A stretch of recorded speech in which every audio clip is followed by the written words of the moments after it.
Hello, hello, hello! How's it going, guys? How's it going?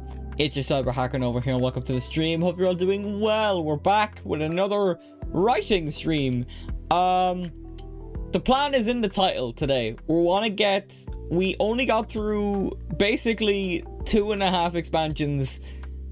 No, not even 2 full expansions. We got through an expansion and a half almost of just getting the points down of the story for my character. So the plan is to get a lot more done today. Preferably the rest of the expansions up to date, aside from the current patch stuff, because I don't think that's fair just about yet. But we're back. But yeah, welcome. Hope you all enjoy our chill time here. The lo-fi is playing. I got some stuff to drink, and we're gonna just chill out. And I have Final Fantasy XIV opened as well, so that way we can use cutscenes as reference, just like we did last week. I don't know if I'm gonna make this a weekly occurrence. It's just that I liked doing the stream that much. I wanted to do it again. So I did a little bit of research in comparison to last week, where I was kind of unsure how to play. I was unsure on how to let play some of the events that involve the more kind of fantastical elements when we get to Shadowbringers. I've come up with a plan, or I've come up with an idea, but we'll get to that point once we get to Shadowbringers, which is just an expansion and a half away, because we have to finish Heavensward, but I actually don't think there's much else left to do in Heavensward. We've covered the Dragon Song War last week for Vale, who was my character, and then we kind of just gotta go from there. Let me quickly I have to quickly sort something out before we jump straight in, but I hope you're all doing well. Welcome to the stream if you're new. But yeah, we're gonna chill out today. We're just gonna do character writing. I don't know if we'll go as long as we did last week. This week has kind of been up in the air, because I was basically on holidays over the weekend. I say on holidays, it was basically just kind of like a bit of a break, aside from, but even then I'd hardly call it a break, because I did do, like, get some editing done on the Warframe video. Yummy. But yeah, I was getting some work done on the Warframe video, and that's kind of where my priority is at the moment. I'm not sure if I'm going to stream on Friday, for the sole purpose of me. I have to get new clips out for next month, so I have to get I have to get those out ahead of time, and then I gotta finish the video up by next week. So I might not stream on Friday. Oh, hit the mic already. Jesus, that's a new record. I might stream on Friday, but at the same time, I missed like 2 streams in the past 2 weeks, so we'll see. I could probably get both done. I just plan on playing Yu-Gi-Oh on. I plan on playing Yu-Gi-Oh on Friday, like I did on Monday, but we'll see. We'll see how things goes. Right now, let me just quickly sort something out here.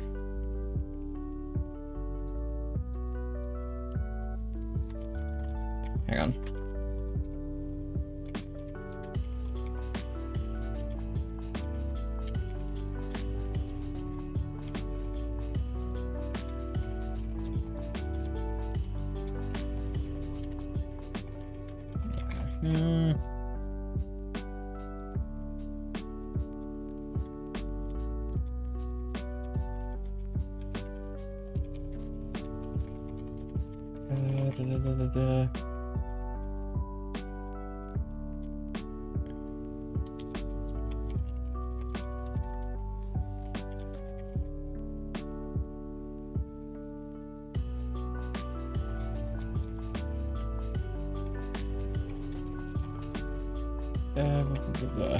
Apologies for the quietness. I'm just quickly have to send this off. It's important.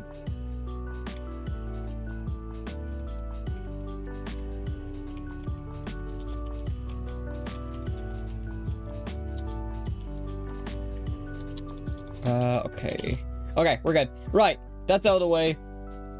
Shouldn't have to worry about that now. Let me just check.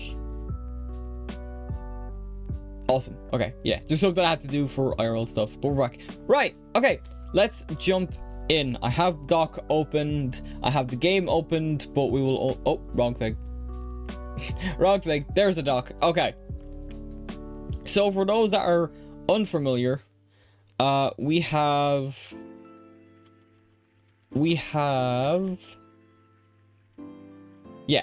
A Realm Reborn done. Very, very, very, very brief. We can always come back to these anyway. My plan was to get kind of the general outline sorted for those that are just coming in. The plan was to get the general outline sorted, and then if we need to, we will go in depth. Maybe even like make it either a separate doc, or we continue this doc but like have some like specific bullet points for like character moments and stuff like that, of which there is definitely one that comes to mind during Shadowbringers, because I kind of hinted at it. Is that a double space? Okay, no, I thought I was going crazy. I did hint at it here in this. Yes, because I mainly am referring to Y'shtola and her and my character Veil's relationship, mainly going from Shadowbringers onward, because I know it's very cop-out-y. I know people want to ship their Warrior of Light with one of the Scions, and I think that's completely fair. But what I wanted to do is I didn't want to just do it straight away. I did want a slight slow burn, so we do have this moment here where I have like Veil confides in Y'shtola off screen, and she's the one that gives him the idea of like, oh, why don't you try this? Maybe it suits your style a bit better, that type of thing. So like little moments like that I already have kind of peppered out throughout expansions, and I just realized there is a moment in Stormblood that basically sends Veil on a warpath again, so that should be fun to explore as well. He goes through the ringer. He goes through the ringer in I wouldn't say just in general when it comes to Final Fantasy XIV. Him and Y'shtola constantly like getting torn apart. Hang on.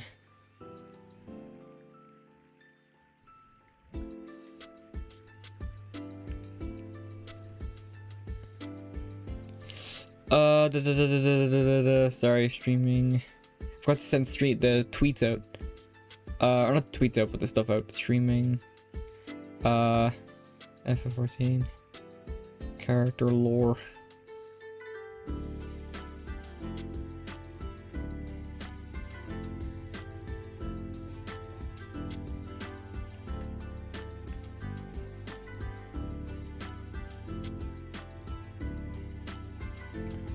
Oh yeah, I forgot. I was talking about my friend. I was talking to my friend. Yeah. Sorry. I know I keep taking little breaks. After this, I will promise not. Oh god. Oh god. Why did I just get a notification saying, oh, Nvidia, was it? Nvidia send error and crash data. I don't want to know what crashed. But I got it. Hang on, is my stream up still? Okay, my stream, hang on, let me just refresh just on the off chance. OBS says I'm good. Twitch says I'm good. That's fucking scary.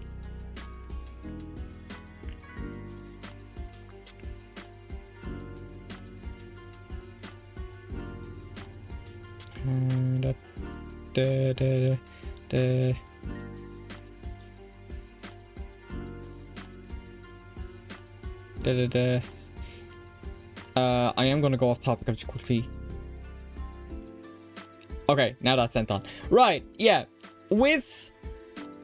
I remember before we jump in, I remember saying that on Monday, it's like, oh, we're gonna get a presentation for the new Oblivion. Or not the new Oblivion, but the remaster or remake or whatever it's called. We now know it's a remaster, even though it looks like a remake. Very weird terminology. Feels more like a remake. But yeah, I was like thinking, oh, I said it in chat, I said it on stream on Monday, like, oh, you know, it'd be cool if I actually like maybe picked up the original Oblivion with some like some tweaks so I could kind of play it with my current hardware without any issues. And then I'll do like a one-off of that game, and then when I maybe do another one-off of the remaster when it comes out, that could be a cool comparison to make. Lo and behold, they fucking shadow dropped the game. They shadow dropped the game. And it came out yesterday. And I was not prepared. I might be able to get it today. I do get paid tonight. So I might actually pick it up. I can still do the idea. It'll just be in reverse. Because... And it all depends because it's Unreal Engine 5 and it's DirectX 12, which is the bane of my computer's existence, even though I got a 3060 Ti. I know it's like a 5-year-old card at this point, but still.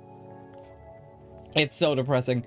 Those two things are the bane of my existence. However, saying that, I think Marvel Rivals is also DirectX 12. Let me check that. Marvel Rivals DirectX 12. Is it DirectX 12? Oh, I'll say is, rather than just saying a statement. Is it DirectX 12? It is.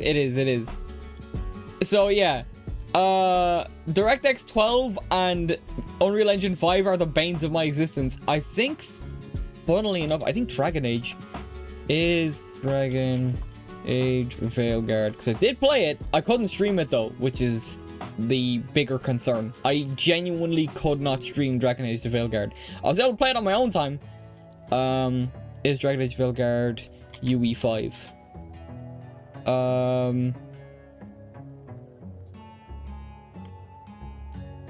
UE5. Oh, never mind. Frostbite engine. Yeah, never mind. It's not UE5. They have their own Frostbite engine. Never mind. It's probably DirectX 12 though. Yeah. Every like new release is DirectX 12 now. I feel like those two combined though are the bane of my existence. I've never been a big fan of the Frostbite engine outside of like the Battlefield games, and even then they've kind of taken a bit of a tumble. Let me just quickly check here. Okay, I think we're sorted now. I think I have like everything out of the way in terms of other topics outside of the stuff. But yeah. Oh, I just realized as well, you can actually see on my short layout, my vertical, I can actually see the game underneath the Word document, which is kind of funny. But either way, it's not that big a deal. The main thing is we have it up here. We're ready to go. We're doing we're doing post Dragon Song War because they basically split up two different things. Let me just quickly scroll through here. Post Dragon Song main quest. Yeah, the fact that they had to like, they split it up to literally Heaven's Ward, which is like the base game, Dragon Song, which is like basically the epilogue to the main game, and then we have post Dragon Song War. One thing I forgot to add was we did find Thancred after, and I think what happens is, oh, I just realized, yeah, hang on. Okay, so I think during I think it's actually before the Dragon Song War, but I could be wrong. See, some of these might be out of order, and that's just kind of how it'll go. Eventually find Thancred. We do link up with Thancred and Alize. I think it's them two first, Alize, which is interesting because, oh, I never covered raid content. I will make them separate things over. Welcome, Vanguard. Welcome to the stream. We only just started anyway. I just got done talking about, like, I was just sorting out some stuff off stream and talking about the Oblivion remaster that got shadow dropped out of fucking nowhere. So that was fun. So yeah, eventually find I think it's Thancred and Alize we find first. Then we have the whole Dragon Song War conflict that we talked about last week. After that, then it's kind of just, oh, wait a minute. Yeah, no, Jesus, all of Heaven's Ward is actually kind of nuts because we basically run into the Warriors of Darkness, who are basically, they come from a different shard. We are like in this, this is where we get introduced to the shards proper. I played Oblivion remaster yesterday. They were not kidding. When they said remaster. Yeah, I'm thinking of picking it up today. My only issue is that It's DirectX 12 and Unreal Engine 5, and those two things together kick my PC in the dick. So, and I was thinking of streaming it. So like my one concern is I might not be able to stream the remaster. It would be a one-off stream. I would not be doing the entire game. But just to like as a comparison, because I do want to kind of play the OG still. If you like Oblivion, you'll like this game. It also doesn't have the bugs of Oblivion. I've still seen it have plenty of bugs. The best way I described it was on TikTok. I said, right, as someone who's never played Oblivion but has played Skyrim, is it at its peak when you just treat it as one big Monty Python sketch? So that's kind of like the way I came at it. And people were like, yes, you should give it a shot. Go for it. Go for it. And it's like, okay, right, I'll pick it up when I can. Bethesda game stories are way shorter than their actual gameplay. Even then, it wasn't on my list as one of those ones I want to play. Oblivion, yes, it has a system closer to an actual RPG with stats and stuff. Yeah, I've seen a lot of people praising like Oblivion, and the way they handle like all that stuff. And I think they did tweak it for the remaster as well, so it's not exactly one-to-one with the original Oblivion. But yeah, so okay, right, yeah, completely forgot. Not the watered down level up point crowd of a modern RPG. Yeah. Oh, that is true. Yeah. Okay, right. But yeah, I was just finished talking about that. I'm probably gonna pick it up. Might stream the once off. Probably won't stream the beginning of it. I might end up just like in the middle of my playthrough, boot it up and be like, all right, here's where I'm at in terms of the story. This is my first time playing it. I just thought this would be a fun one-off stream, that type of thing. Not decided on it yet.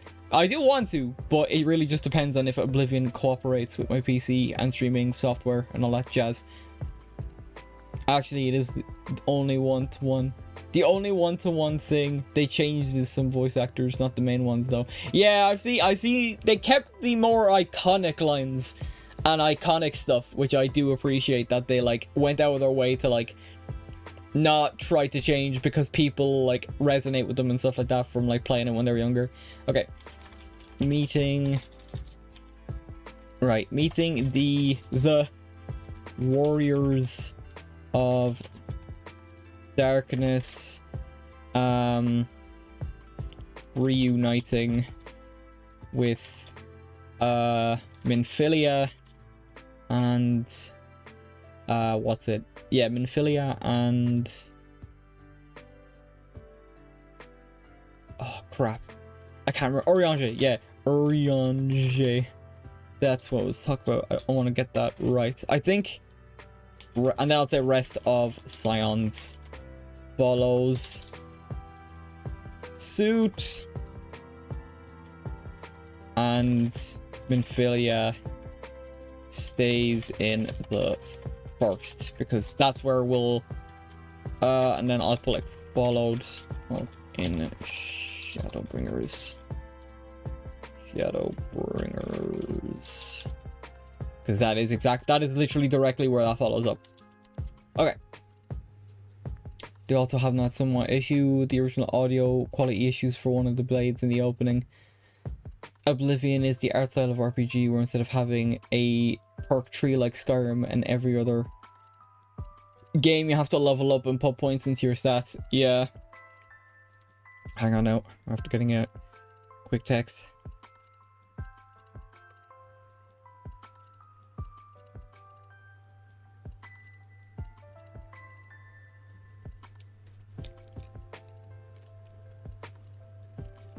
My friend is like, hey, what are you doing on stream? And I'm just like, I'm writing lore. It's much more equivalent to D&D than a modern RPG, quote unquote. Yeah, I did kind of notice that when I was like looking through it and stuff like that. Characters lore lol, but I won't be touching the Dawn Trail patch stuff. Only the main MSQ at the latest. Yeah, because like I'm trying to think like what I'm like thinking down the line as to what I'm actually gonna do for Dawn Trail. There's not much I can do for that expansion because it's very we're in the back seat for that expansion for the most part anyway, up to the patches where we actually have stuff to do. That's because Bethesda RPGs before Fallout 4 and Skyrim was based on a stat system rather than a perk system. Also, the perk system is the worst for RPGs. Yeah, even like when I'm going through Dragon Quest 11, it also has like kind of a perk system. Where you like basically save up your skill points and then you spend those skill points into specific like archetypes. So for the main character, you have like swords and great swords and stuff like that. So you put points into swords, you put points into the luminary tree for like general bonuses and stuff like that. So even like Dragon Quest has then again, even like I think older Dragon Quests had that very same system, because I remember playing Dragon Quest 9 and it having a very similar system to what we have in Dragon Quest 11. So, but I do agree that it's kind of like a bare bones kind of lazy-ish system. It's very like, oh, we need a way to show we're progressing. Let's use perks, and it's like, bro, okay. No, the perk system is rather than putting specific points to leveling up or scaling the stack. You just bypass, which is annoying. Yeah. All right. What have we got here? Yeah, I'm trying to go through two sides of a coin. I think that's Oriange. Yeah, Alice, Thancred, Stola, Tataru. Yeah, so it's I think I'm like skimming through. I'm mainly skimming through Heaven's Ward because I think aside from,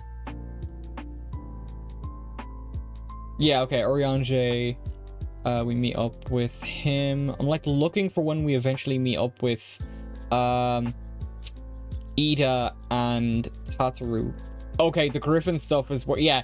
Remember last week when I was talking about like the my character wanting basically like to get his hands on Ilbert ASAP?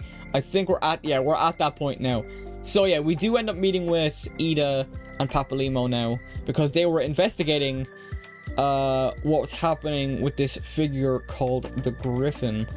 So yes, rest of the Scions follow. Yeah, okay. Rest of the Scions follow suit, and Minfilia stays in the first. Right. Following up on leads into this Griffin character. Yeah, and then what I'll do is I actually think we'll watch that cutscene together because it is an important one. Okay. So what we'll do, yeah, we'll do what we did. We'll boot up. I think it's only the one cutscene I need because you go through a dungeon to like, I think basically catch up to. Wait, did I? Oh, wait, there's the mixer. Okay. Did you hear my music? Wait, why does it sound like I'm outside? I was wondering for a sec. Right, sorry. Music is overwriting itself. Okay. Let me swap over here. Because we do have the game open just like we did last week. Yes, we have an ending to mark a new beginning because we have the whole... We wrapped up. We basically fought the Warriors of Darkness. We found out Minfilia is basically a herald of Hydaelyn and is going to the first to hopefully stop it from being destroyed. So that's a whole thing. And then we have the Girabanya stuff, which is basically the setup. We're basically setting up now for Stormblood and Alamigo. And then we eventually have the Allied Alliance of Eorzea with Aymeric now officially joining the other three, Limsa Lominsa, Gridania, and Ul'dah in a alliance, which is very nice. Right, yeah, Griffin on the wall. How many cutscenes are there? There's a lot. I need to find the reveal. So, yeah. Because this is like a big one for Vale specifically. Also, just like before, take Vale. Being a Lala is a grain of salt. It is not permanent. I don't think this is the right cutscene, so I'm gonna skip ahead a bit. I think it's like, yeah, we're looking for like that specific cutscene.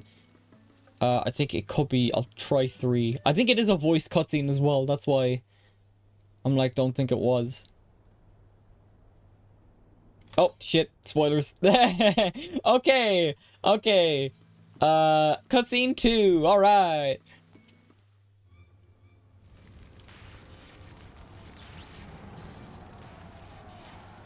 Yeah, this is where we're the Eorzean now alliance is charging the wall of one of the castrums. I have to like kind of remember, because this is like very vague for me aside from the fact of like who the Griffin is.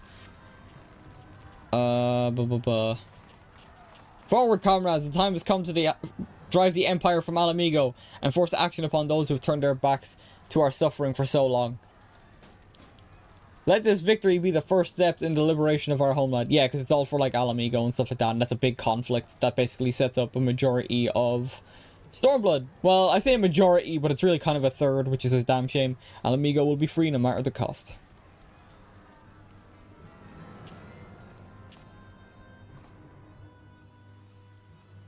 Ain't no way, that was it. Okay, right. So I guess we have like the reveal in between 2 and 3. Which is a pain in the ass. I thought there would be like a cutscene around that. So yeah, we show up, we fight him, and then it turns out who was the Griffin? You've beaten me, aye. But it was Ilbert this entire time. So yeah, it was on sight the moment we realized it was Ilbert. But you cannot stop what I've begun. Behold, a glimpse of things to come. Oh, wait a minute. Yeah, because now there's all this fighting going on.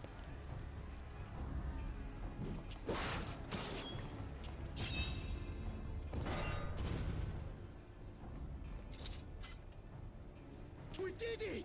We showed the bastards! Not bad. Aye! Victory is ours! And who knows, lads?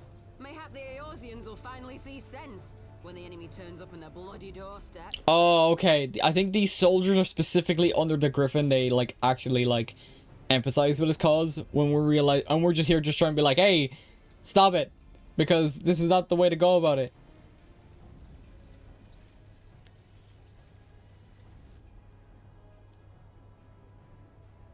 Oh, that's a Garlean dude.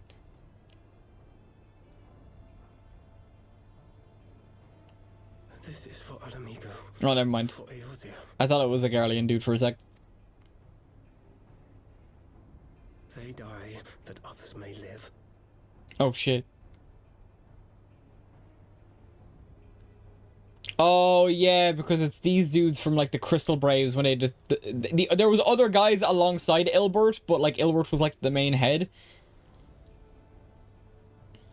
Vanguards! Attack!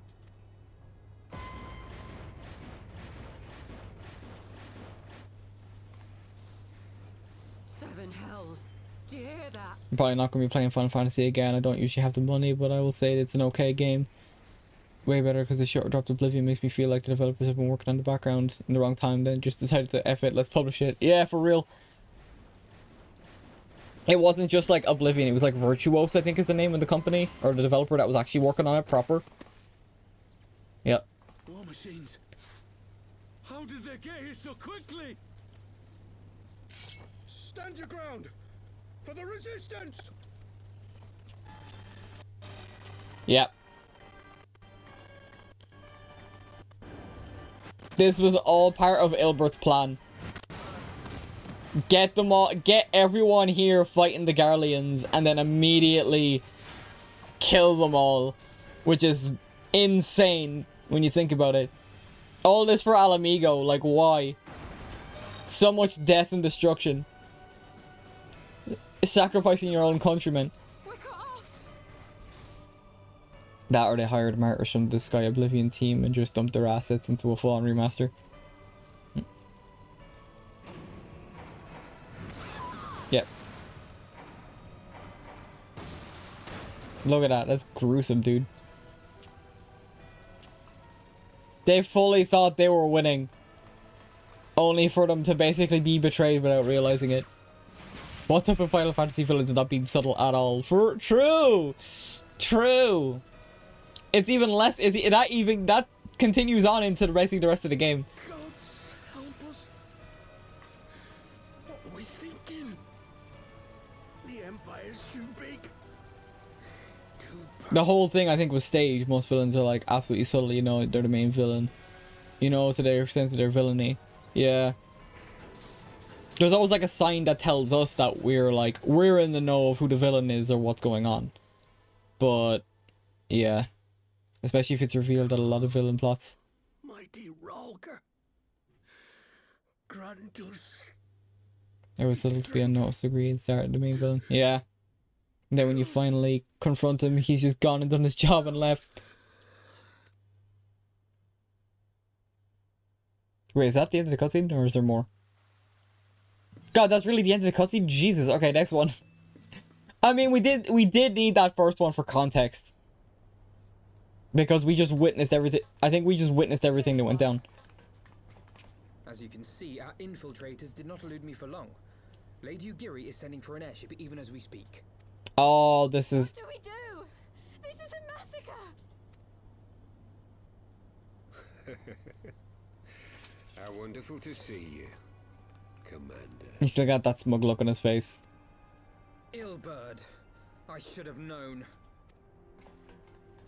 This has to end. It has to end now. Do you not see your countrymen dying? Have your ideals rendered you blind even to that? Order the retreat, and we will help your soldiers to safety. Retreat? With the moment of my triumph so close at hand.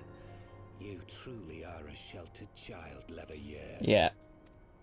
Even though by this time Alpha Null is a lot better. Oh, yeah. Nidhogg's eyes. No abyss is too deep for you, I see. Yeah. But trust me when I say that such power was not meant for mortal hands. Context for the end of... I forgot, I didn't show this one off because I actually completely forgot about it myself. After we defeat Nidhogg in the Dragonsong War and save Estinian, who was possessed by Nidhogg, we sent the eyes over a fucking cliff to basically get rid of them. But Ilbert was able to get his hands on them somehow, and I can't remember the exact reason. I'm going to say Asians because it's always fucking Asians. But yeah, that's why the eyes are frozen over, but it also explains why he has them.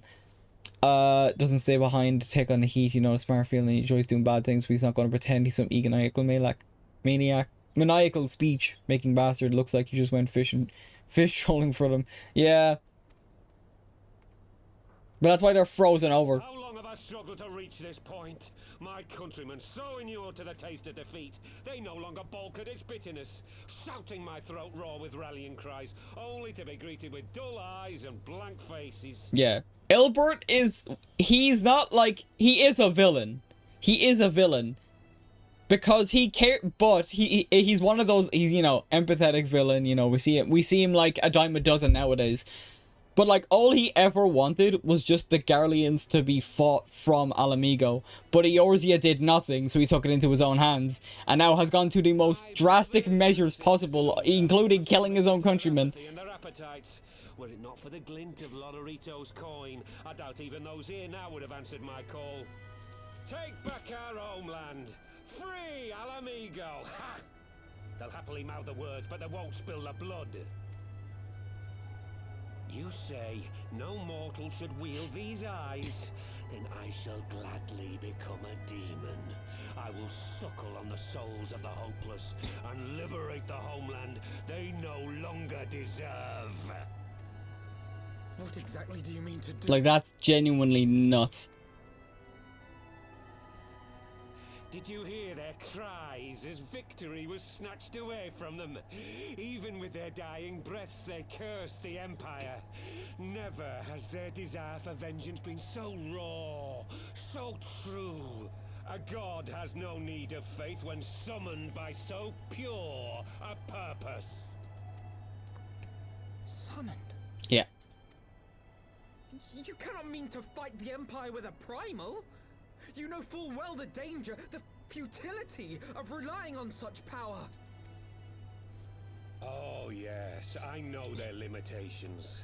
Which is why I will call upon a deity more terrible than the very black worm of the calamity itself. Yeah, we're still going to start perspective. I wouldn't call him an empathetic. I'd just call him more mad tyrant type of villain that no one uses anymore.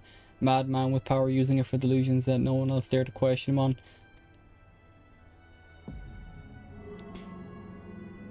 Yep. Immediately, like, summoning the power. What? Here? Now? Like hells you will.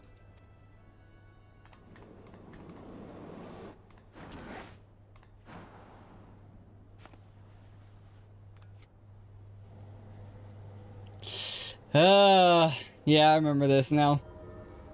I vaguely do, but I remember it. An ending to mark a new beginning. My pain, my longing, you shall have it all!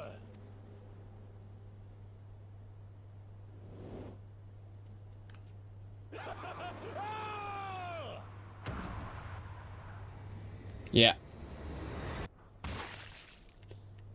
Dude uses himself as the catalyst. Oh, fuck's sake. Why does it... No. God dang it. He's gonna pull a rise out of the cannon with wings and demon horn stings, is he?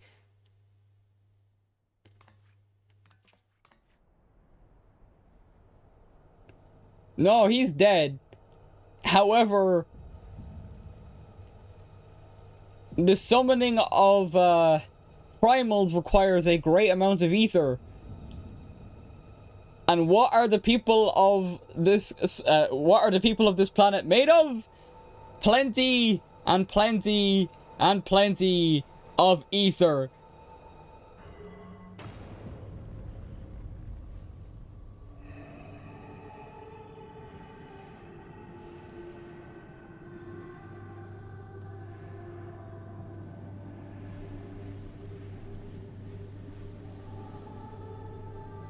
God, fucking the song and everything in the background.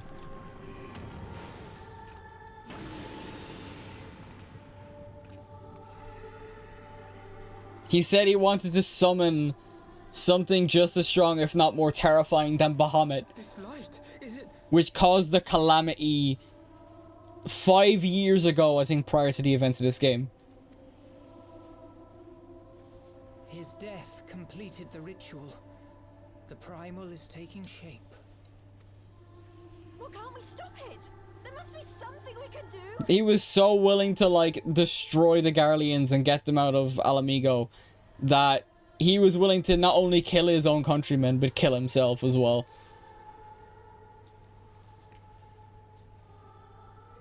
There is one thing. However... Hey, where do you think you're going? Master Louisoix briefly contained Bahamut by means of a potent spell of sealing. I will now attempt to do the same. As I said, Mad Tyrant, yeah. But that's impossible. We would need hours to collect the necessary ether, if not days. Alphino, though I concede it may not always be apparent, I was ever your grandsire's finest pupil. Yeah. Timtamati, of course. The staff still holds enormous power, broken or not. However, when Louisoix did that spell, he still had to sacrifice himself. So you can imagine where this is gonna go. There, Papalimo. I know how that spell works. And here's our airship. With Tancred, Hilda, and Yugiri. I already figured out where it's going. I'm surprised he didn't. Quite right. Quickly now, off you go. The further away, the better. No, if you're staying, then so am I. I think I actually have to make a choice here as well. There is a path only you can walk, and it must not end here. Not like this.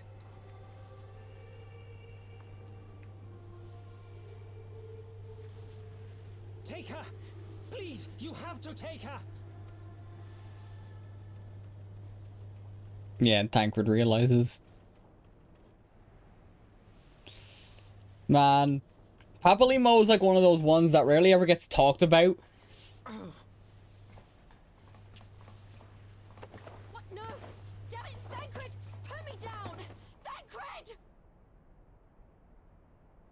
This is one battle you cannot fight. Away with you. Go! I think there's a choice here as well. Yeah, yeah. Trust in Papalimo, leave on the airship or stay on. Like, it doesn't really, obviously, like, these choices don't really matter. They don't change, like, the outcome of the story. They're more just character. They're just more character interactions, which I like. I did put my trust in Papalimo when I initially played the game. It sucks because we literally, like, we're finally on the up and up.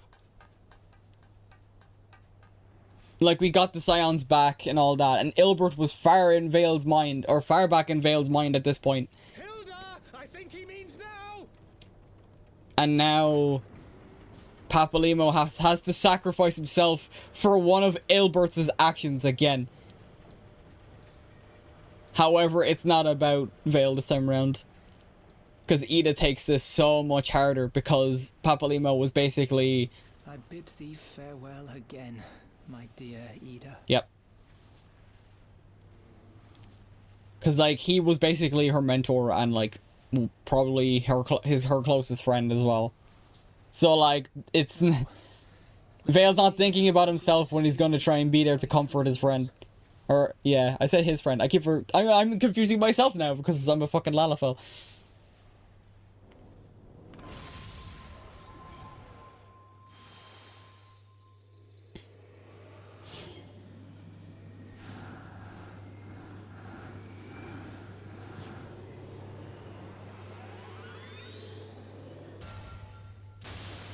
Yeah.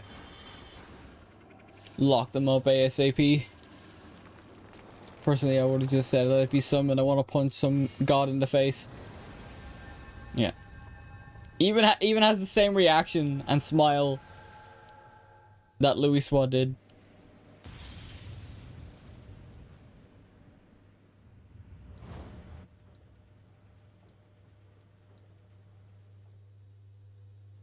However, unlike Louisoix, I think he successfully sealed them away. Or sealed the primal away. Also, that ain't gonna hold forever. I think we do get a follow-up on it. Let me just check something. An obvious solution. Yeah, because Farage of Fate is when we get straight into Stormblood then. Right, I think I'm trying to find like which cutscene it is, because there is a cutscene. Because it's like they even know themselves that basically, hey, this isn't gonna hold forever. We need some way of taking out that primal now, before it escapes. So these are the fabled headquarters. I'm gonna drive my phone down so I can grab some food. No problem, Vanguard. Take it easy. Enjoy food. Surround themselves with the fruits of man's enlightenment. And yet there's not so much as a single piece of magitech in sight. It never ceases to amaze me how primitive... Oh, yeah. He's one of the Garleans that we fought at the end of the base ARR, and now he's kind of just like a pseudo good guy. Or kind of like a bit of like... kind of a good guy, but he has his own... he has his own like goals and stuff like that. He's not like a villain, but he's not really on our side either. Until, at least not until later, I don't think.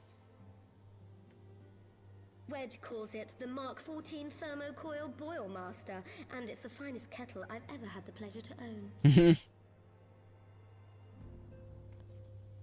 Hydrate. I'm going to hydrate.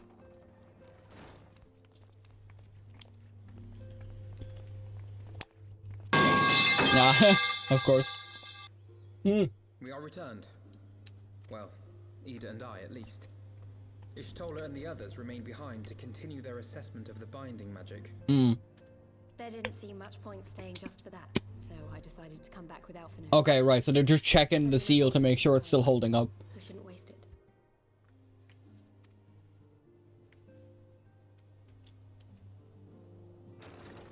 Okay. Okay. Okay, this is where we... God, that voice could fell a gigas. Okay, I'll skip this because this isn't the cutscene I was thinking of. That's just the introduction to... that's the introduction to, Goatsu, who Yugiri recognizes because he showed up in ARR, because he's like, hey, what the hell is going on? We need help with Doma because in the Far East, because Doma's under some severe help, or needing severe help right now. I'll see you. I got some Red Dead to play, maybe some Oblivion Remastered as well. No problem. I'll probably end up doing the same tonight if I can. Take it easy, Vanguard, though. I appreciate you stopping by. Right. So let's look for that cut. Actually, now I can update the dock a tiny bit, but we do have more cutscenes to watch. So, yes, Papa Limo's sacrifice. Veil. Ops to comfort Ida. Because at this point, like, he didn't get his revenge. He did, like, even though, like, vengeance had become less and less of a thing in Vale's head, like, Ilbert basically took that chance away. And even then, at that point, I think I mentioned that, Vale would definitely become more of a force of justice rather than a force of, like, I mean, it's like one of those things I gotta really work out. Like, once I read through, like, all of what we have here, once I read through properly all of what we have, I'll be able to actually, like, articulate better how he acts in certain things. I'm trying to find, I think it is one of these cutscenes, because then the last cutscene is right before. Yeah, okay, so this is the seal. The seal is holding for now, but it's only gonna hold so much. Yeah. Speaking of which. Yep.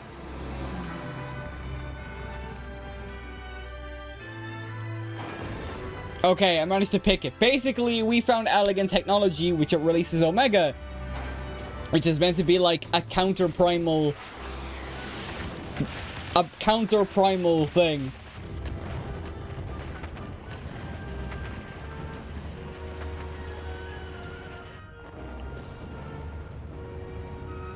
Which is probably one of the cooler cutscenes this time around. Yep. This is Shinryu!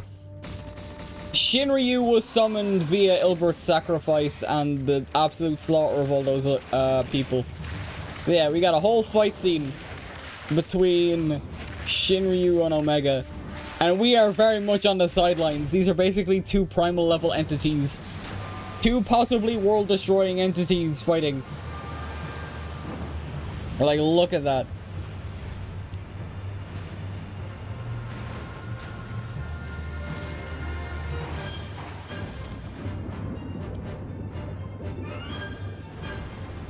Literally, like that wall is massive, by the way.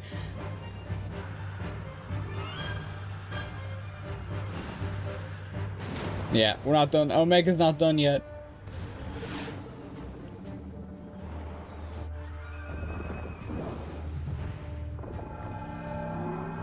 Yep. Laser beams. Laser.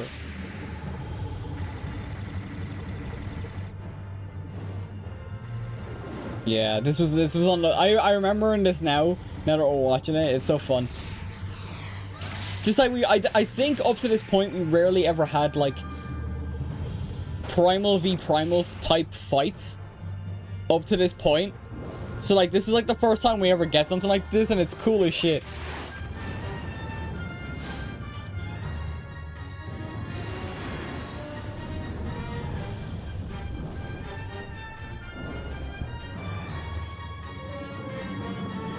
And like I said, we won't be watching every single cutscene that we go across. I'm just trying to watch the more important ones. For Vale, specifically.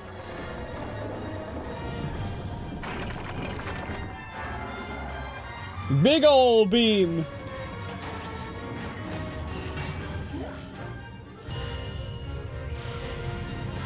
Counter big ol' beam! Like, this is cool as shit, dog. We basically get a DBZ beam clash. It's great.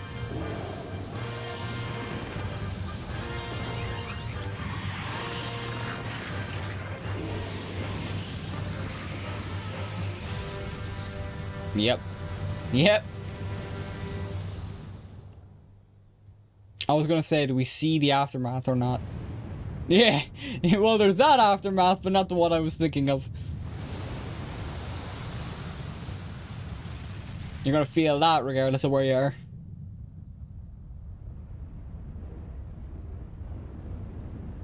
Yeah.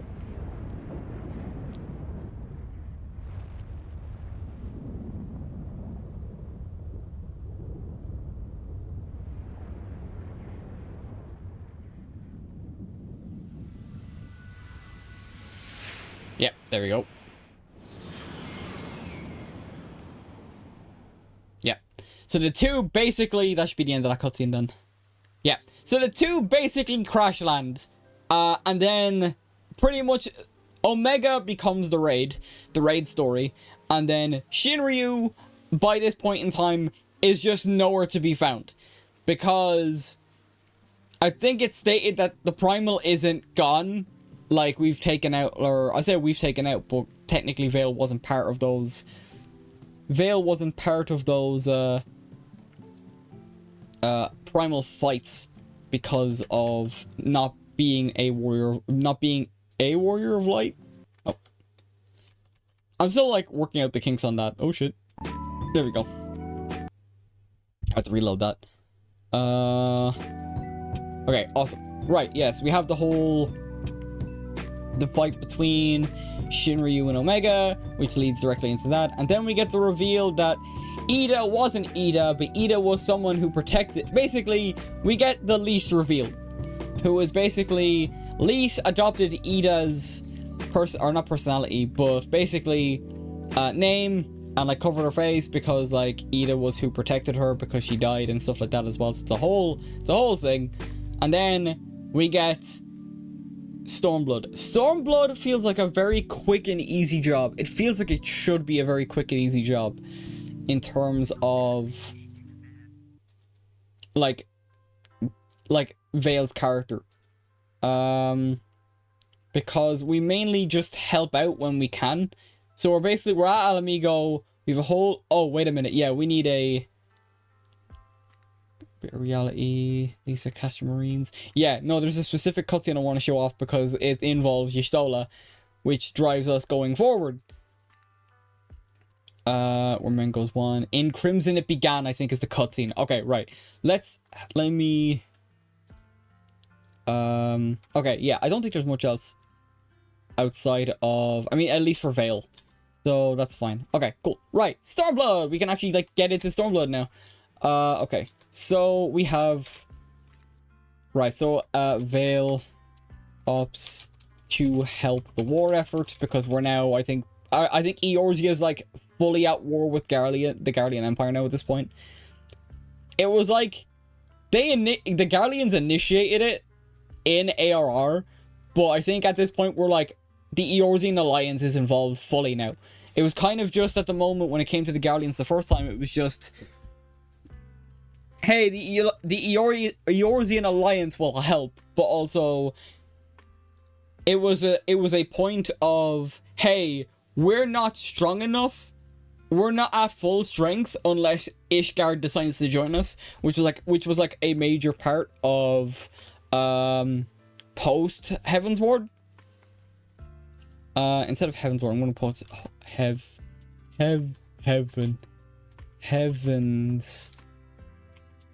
Ward, just so it's like easy. Up to help the war effort,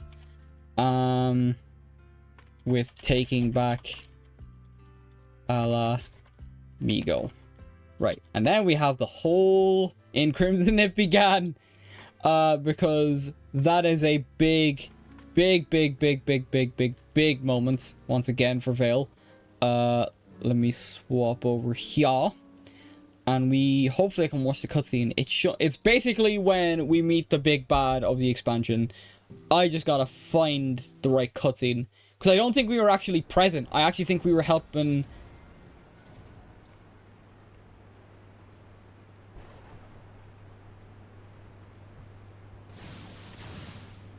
Okay, Alpha Node's on his own, I think. Oh yeah, Kryl is here as well, yeah. So like everyone's kind of like all hands on deck when it comes to... What took you so long? Oh, Jesus Christ. Okay, right. It's the cutscene before it. It's the cutscene before it. That was... Oh, how am I, like, getting these wrong?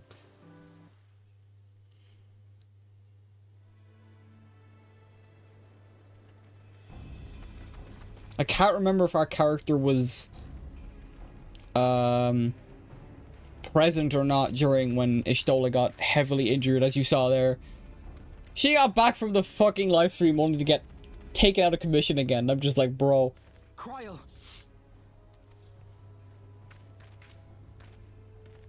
Alphino.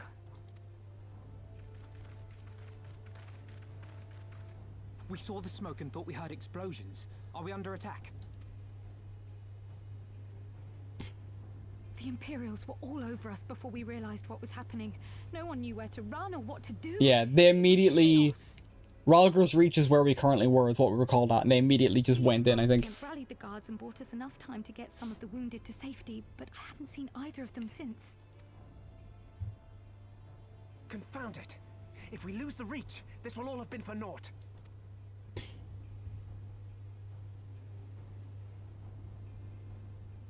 Arenvold, can you escort these people to the wall? Yeah, alright, never mind. I think we are present. I think for the sake of, like, lore, I might actually keep Vale out of this conflict. Aye, sir. Because it just means that whenever Vale gets back to Ralger's Reach, Ishtola's basically in critical condition.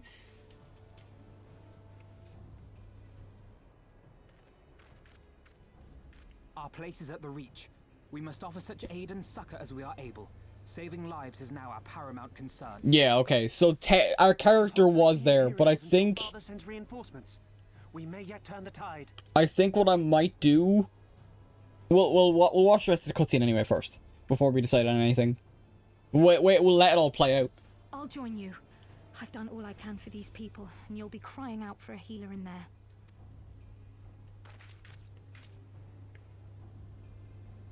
I fear you're right. Come, there is no time to lose. It is all hands on deck though, so I can't think of a valid reason why Vale would be out of the picture in this regard.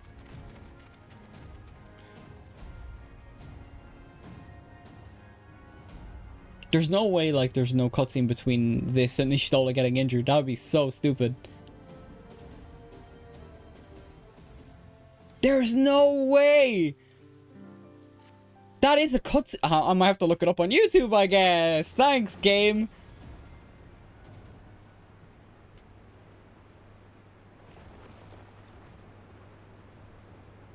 Yeah, because look, yeah, Ishtola, like, Lise got captured and Ishtola's basically out of commission. I have to find that cutscene then. Thanks, game, for not including that. I really appreciate it. Okay, give me just a moment. Right, let me knock off this. Let me hit this one.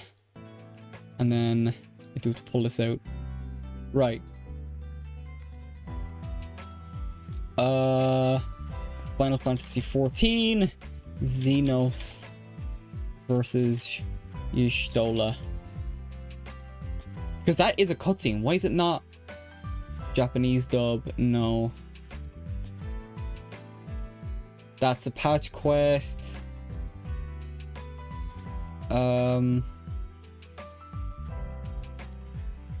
Damn, I really can't find it, huh?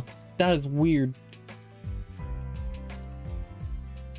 Or maybe Xenos attacks Ralger's Reach, or Xenos Ralger's Reach.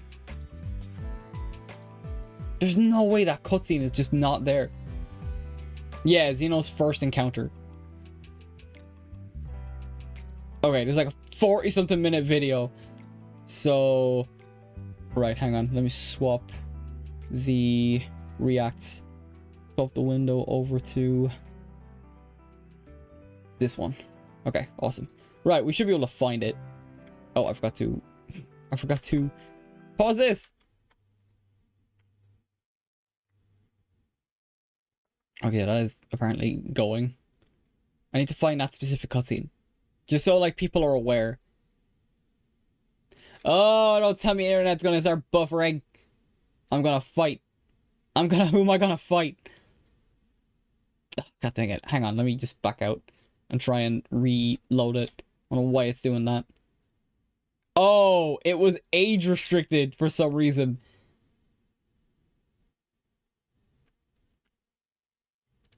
Yeah, why is it age restricted? It won't even let me play it.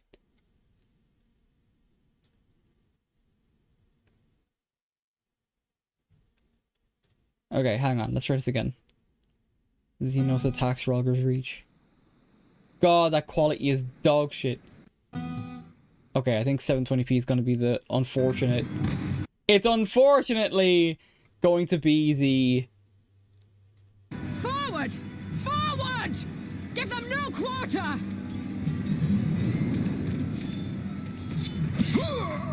Yeah, okay. Unfortunately, apologies for the quality and in sound quality as well. This is as far as we're getting. You!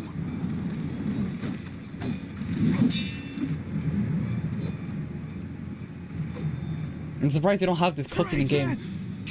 Or maybe it's not even then. Like, You're no kin of mine.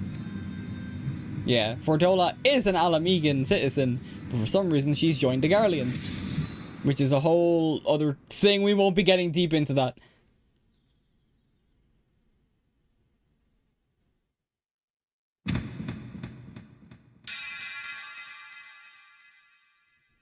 But it's a whole thing.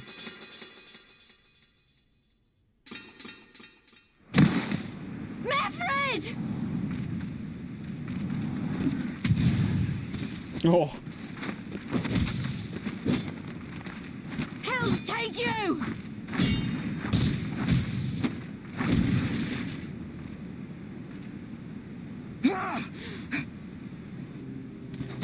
Yep, and then here's our introduction. Here's our introduction to the big bad. You can tell it's Garlean because it has the whole mask thing. Stand aside, Pilus. This one has promise. Have a care, my lord. She's not like the others. Do not disappoint me, girl, or I will kill you. Yeah, he's not very well written though in this one. He's better written going forward. Seven hells. It's him. It's Xenos. The Viceroy. Oh, you are a dead man. Ah! Yeah. So spirited and yet so empty. He basically shows up to no-sell, like, Ralger's Reach.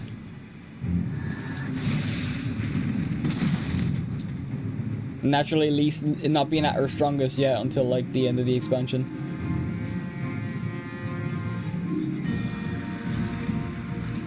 Yeah. Yeah, this is it. This is it. Right, so we weren't present for this. Magical barrier. Alas, it will not save you.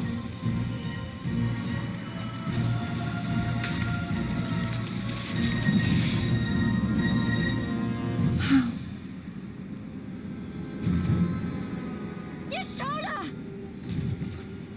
Yeah. Hold the line, Byrolga. Hold the line. Yeah, right. So Vale wasn't present.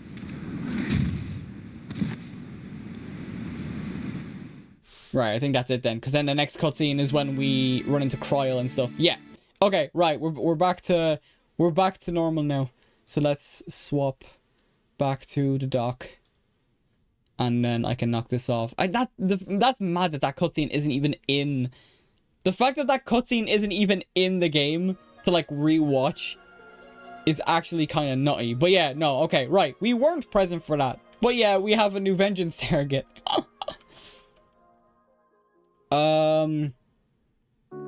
Vale. Right. Yeah, so it's only after do we meet Kryl and stuff like that do we get back to Ralger's Reach. Vale, obviously very fucking distraught after Ishtola's close call, mainly because we already lost Papalimo as well, so that's still relatively fresh in terms of the timeline of events that happen. Vale, distraught over Ishtola's critical condition. Because he's not a healer, unfortunately. So even if he was to like try and help, he's unfortunately not very good. But this is one of those instances where he wouldn't. It's not a thing where like he was present to do anything. So he knows, like he's matured a bit since, like, I'd like to think he's matured a bit since Harshafon's passing in Heaven's Ward. Like, at that point, there was literally nothing he could have done there. It was just the wrong place at the wrong time. Critical condition. I think at that point then, it's just like, divide and conquer. Yeah, so this is when we... Yeah. But reluctantly decides to venture to Kugane. So this is basically where most of the entire expansion takes place at that point. Yeah. I will have him be prevalent in Stormblood because it's not a thing where it involves all the like tiny, like wibbly wobbly, like dimensional traveling stuff. So just trying to think here, scanning through here. Yeah. Ishtola is going to be like a big part of his character. So like I said, like we end up like, while Ishtola's not the first character we meet, she does end up being like the one that ends up being closest to him in my head. So, right, okay. Yeah, so then we have a whole Kugane thing. Okay. Skim through. Yeah, now it's just a lot of stuff, a lot of information gathering, a lot of like learning about what the Guardians are up to. It's mad how like I'm skimming through the game in the background, and it's like half of them don't even have like pictures to like show what's going on.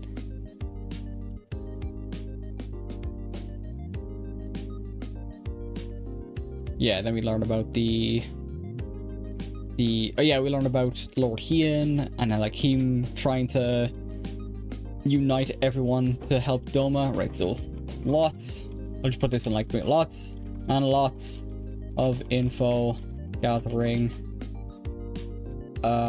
new characters, and Lord Hien unites Doma.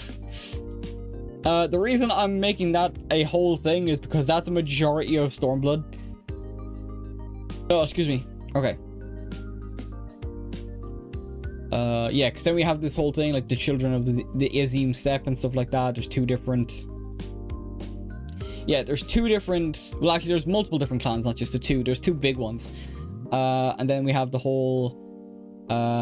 we have a whole ceremonial battle to... like determine who rules the step, and it's kind of like a whole thing. And then we have, yeah, like, and then we like immediately jump into Doma Castle, which is where, and then yeah, like the pacing now that I'm kind of looking back at it is really nuts, mainly just because of the fact that we're basically in Doma for most of the expansion, and then we're suddenly thrust back into Alamigo, which if you think about it, like that's the entire... Like, you're in Alamigo for the first third. No, first quarter. Then you're in, like, Doma for a half of it. And then, no, that's not even the right measurement either. But yeah, it's basically weirdly paced because you basically spend most of your time in Doma and Kugane instead of Alamigo, which is where we thought most of the conflict was going to be. And now the idea of fighting a war on two fronts is a good idea. However, the pacing makes it seem like we're just fighting the same war. Or fighting two wars on one front each. That's what it feels like. So, like, it's very weird for me to... Stormblood will probably have a lot more character moments for Vale when we revisit after we get all, like, the main plot points done. So we have this whole thing. We storm Alamigo. Yeah, and then we have Stormblood, which is basically the final confrontation with Xenos, and then we find out where Shiryu is. I'm not going to play this cutscene. Yeah, Stormblood is very, very finicky. Final confrontation with Xenos. Yeah, and Xenos captured Shinryu. So we know Omega becomes the raid for the expansion. Shinryu, even as a primal, Xenos basically becomes Shinryu, and then we defeat him. Xenos and Shinryu. I actually haven't done that trial since I finished it the first time. Okay. Yeah, and then Xenos takes his own life because he's like, nah, F that, bro. Yeah, I just wanted a friend, head ass, and just like, and like, okay, right, yeah, no, fuck that. Right, yeah, not much in terms of Stormblood. Like I said, that might have a lot more character moments rather than in-depth, like, what, like, the biggest thing for Vale in that scenario is just when Y'shtola gets put in critical condition, and he's basically just worried sick. Like, she's always in the back of his mind when it comes to... She becomes his new motivation, pretty much, at least for the expansion, or at least until she's fully recovered. Hell, and even past that point, even when she's fully recovered. So, okay. Post Stormblood, which is a lot of setup for... Yeah, it's the same thing. We get, like, yeah, we basically get... Lise becomes the leader of the of Alamigo. Raoban, who is an Alamegan citizen, but basically is the retainer for Nanamo and Ul'dah. Basically, Nanamo releases him of his service and lets him go to Alamigo where he's wanted. But they have like a close relationship still. It's a very sweet scene, but that does not involve Vale, so we're going to be skipping ahead a bit more. Yeah, Go Tetsu dies, but then comes back to life. Or Gosetsu, excuse me. I'm getting some of these names wrong. But yeah, Gosetsu, yeah, so like a lot of Stormblood doesn't really involve our characters all too much until like much later into it. We have a whole thing where Asahi, where he's like, he's a Garlean envoy that's like, oh, we're here to make peace, and then he like pulls us aside and is like, I'm going to fucking murder you, and it's like, oh, how fun. It's like, all right, fuck me, I guess. So we have a whole confrontation there. Because I forgot to mention Yotsuyu, who is basically like the viceroy, if I'm getting that correct. Basically, who runs Doma under Xenos. She becomes like, she supposedly died as well in Doma Castle with Gosetsu, but they're both alive. However, Yotsuyu has got amnesia. She does not remember any of the heinous shit that she did. So Gosetsu and Suyu, as she becomes to be called, basically develop a relationship there. Not like an intimate one, but like basically because of all of the bad stuff.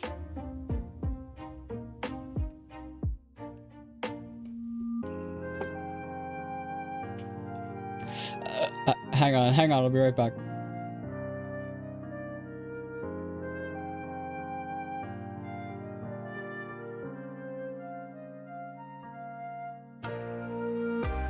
Alright, I'm back. Okay, sorry for that. Have to do something. What was I talking about? Yes, Yotsuyu. Gosetsu and Yotsuyu's relationship isn't like an intimate relationship. It's more of like Gosetsu basically trying to guide Suyu now on a better path than the one she was on. Unfortunately, like in Final Fantasy fashion, it ends in tragedy, with Asahi using Yotsuyu as a vessel for a primal, and us having no choice but to defeat her.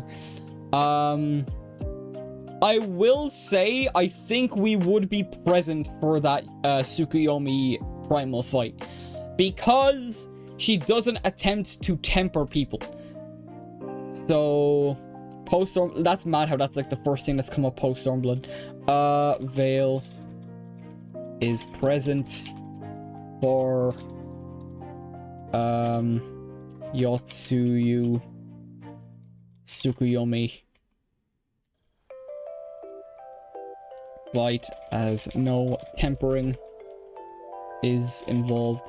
There is the danger of it, but since Asahi basically challenges, Asahi's made it clear.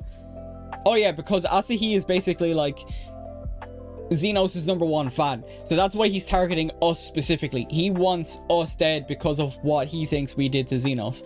So that is why we would be present here.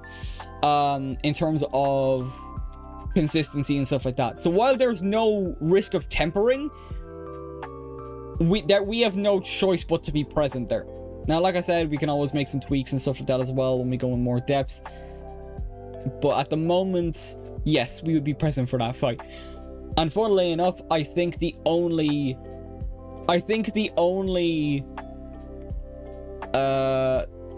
no, we would have been, I didn't mention it because it's not a big fight, but we have to like basically fight a couple of other primals as well. There's one other fight we probably would have been present for, and that was Susanoo, who also I don't think uses tempering or has a thing where they temper people in the cutscene or in the game. So I think we will be present for that as well. So him and Tsukiyomi being the only two primals we would actually be around for. So yeah. So Vale is present for Yotsuyu Tsukiyomi fight. There's no tempering involved. And has no choice but to take her down. At that point, she's too far gone. But it's actually kind of funny as well then, because she ends up killing Asahi as like a last fuck you, because she was basically like abused as a kid. And then I think we're getting now... Oh yeah, and then... I'm trying to think. Yeah, what happens then is... yeah, Alphino goes off to be an envoy to the Garleans because a bunch of Garlean... Basically, the Garleans that were with Asahi were genuinely coming in good faith. But Asahi had other plans. So, Alphino goes to join them. And then I think... This is when... Prelude and Violet soul searching. Requiem for Heroes. Yeah. Yeah, okay. So basically, this is the part where I was wondering what I should do, because we're getting into Shadowbringers territory now. Because now we're introduced to the whole sundering aspect of our character. Is our character the sundered version of Azem? And if you're not familiar with Azem, basically, Azem was the head of the Convocation, who are basically the Asians that we fight. The Asians are the unsundered or unsplit apart version of the Convocation. Us as the main character or Warrior of Light, just to kind of give a more general sense, is a piece of Azem. We have been sundered from the whole that was Azem. So that's kind of where I was getting conflicted when I was thinking of writing Shadowbringers. And we need to tackle Shadowbringers before we can do the other expansions, because it is a big part of the rest of them. Maybe less so for Dawntrail, but for Endwalker specifically, it needs to be tackled, at least up until base game Endwalker. Post Shadowbringers as well, because it has us directly fighting with specifics. Okay, so, right, let me just check, is there anything else? Yeah, so basically what happens, post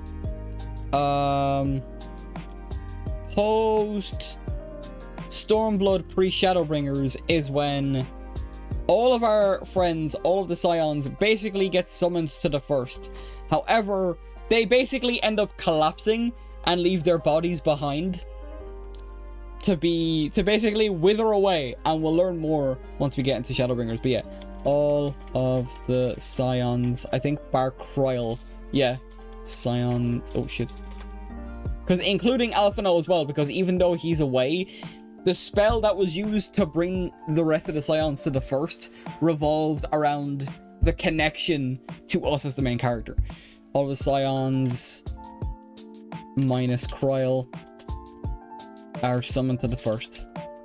Summoned to the first shard. Yeah, because we don't actually go to the first until literally mission 1 of Shadowbringers. So we're left behind. We have a whole thing with Alice as well, because Alice is freaking the fuck out because she's like the last one aside from us that basically collapses and heads off.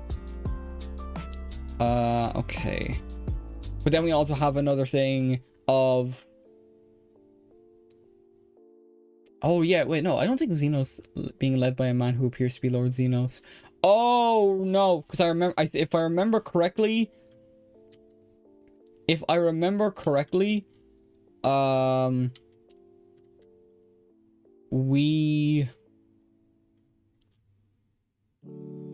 we fight Xenos, but Xenos isn't who we think it is. That's a whole other plot point, I think, later down the line.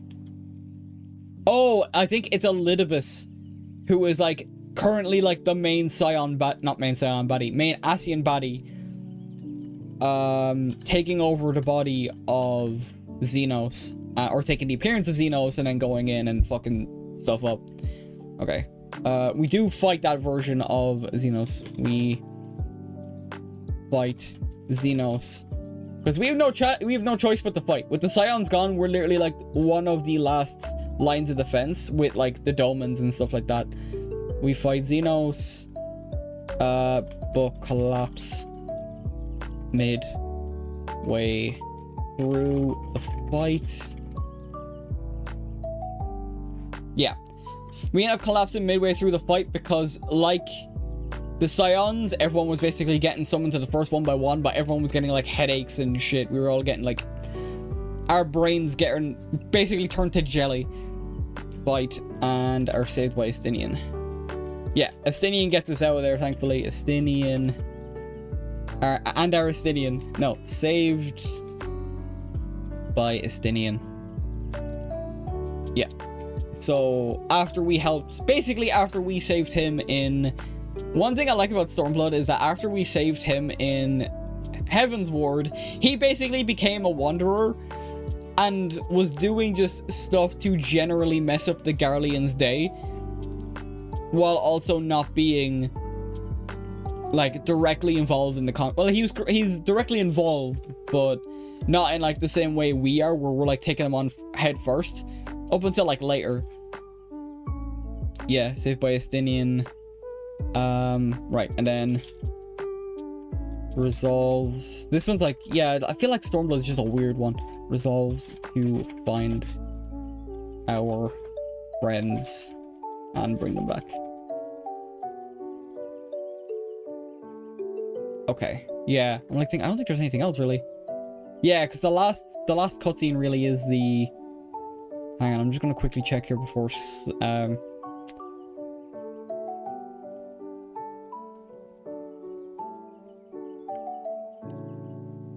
yeah, I think, like, the last cutscene is basically just set up because it involves the Crystal Tower. And that's how we're meant to get to the first.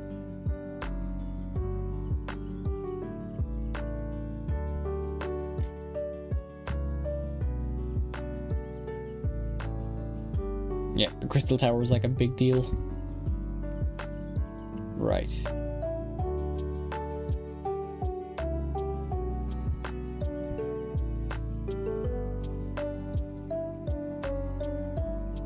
Yeah, that's all that one. Right. I had to check because I wasn't sure. Okay. Yeah. Okay. Right. I didn't cover a lot of Stormblood. Like I said, the biggest cutscene, the biggest cutscene for Vale's character in Stormblood would, funnily enough, have just been Y'shtola getting ganked. And then, like, that driving him forward to help out as best as he can for when Y'shtola wakes up. Oh, God. Feeling the tiredness already. Alright. Let me take a drink, and we'll move into Shadowbringers.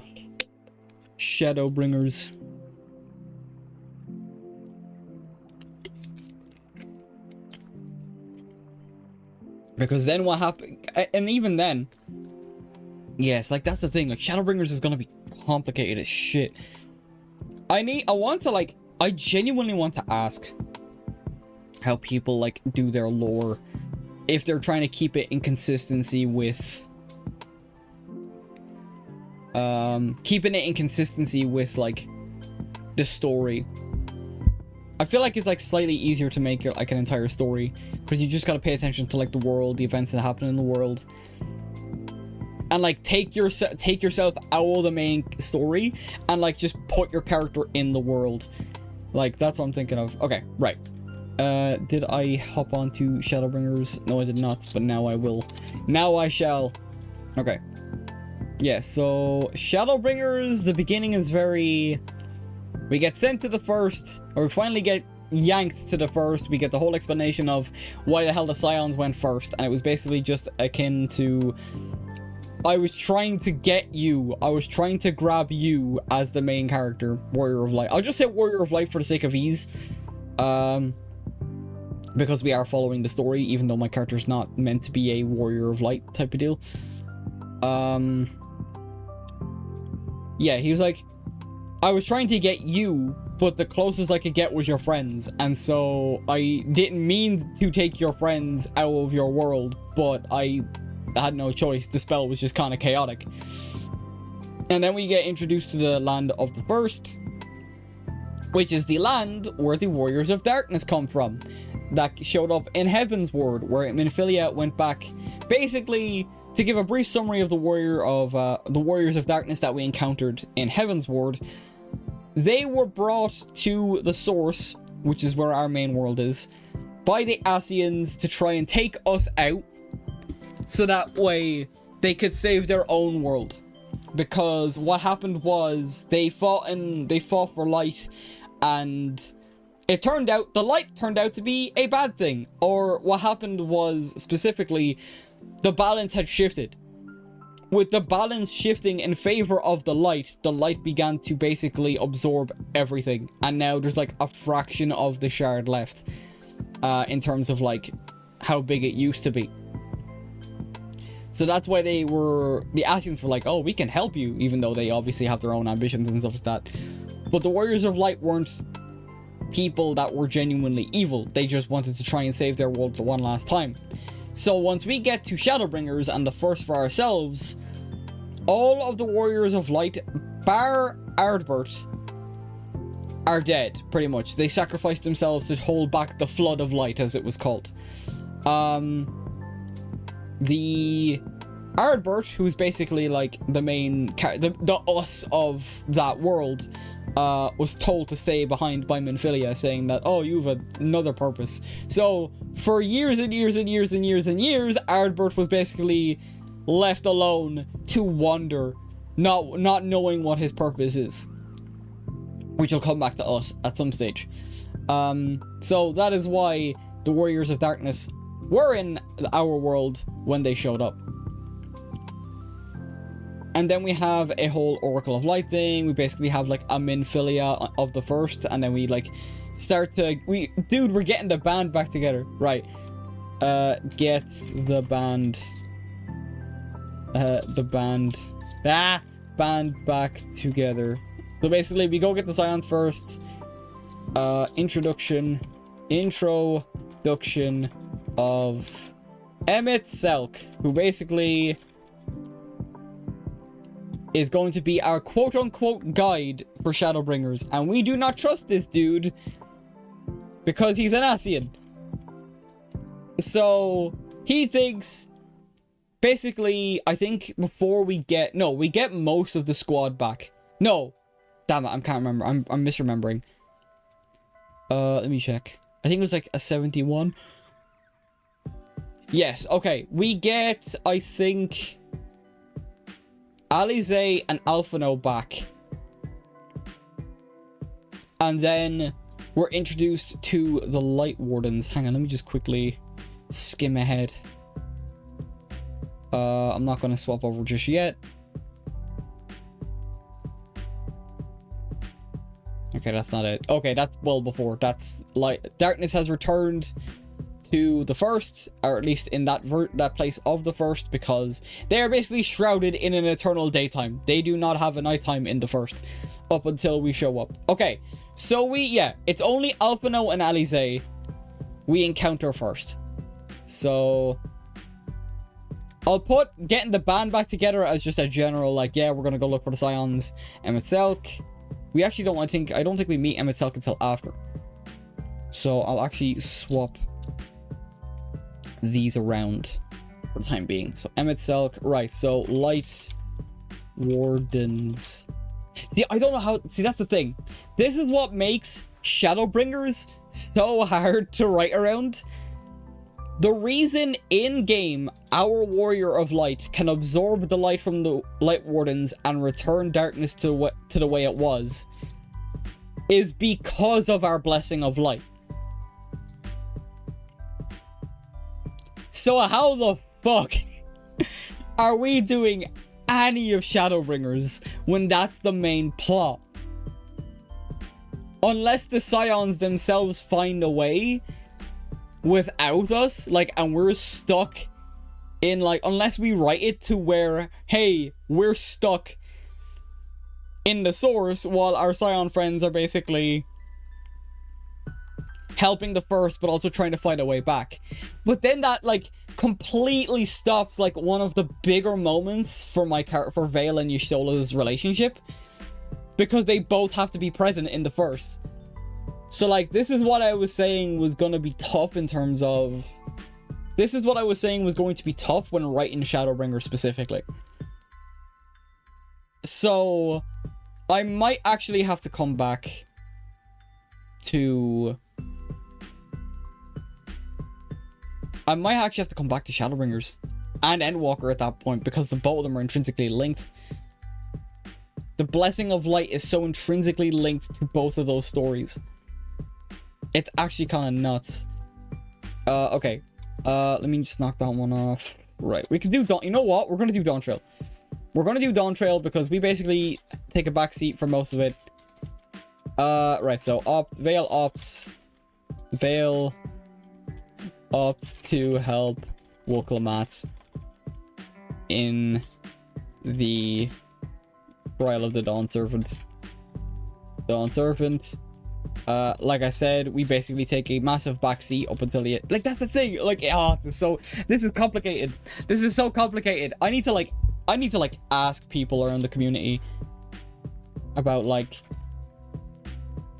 how the hell they wrote their character. Like, if, like, they're writing their characters in relation to the story, how the fuck did they, like, make them not a Warrior of Light? Make them not the Warrior of Light, but able to take part in the Shadowbringer stuff?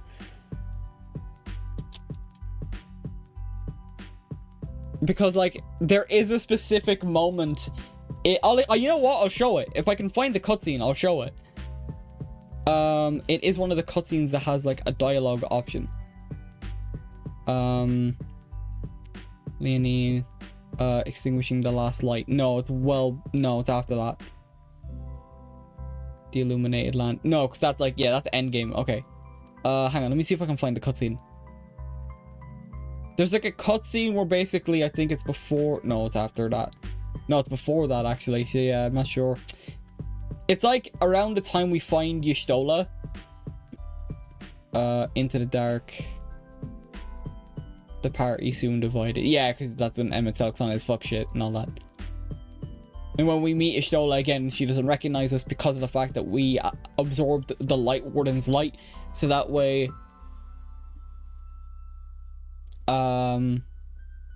Okay.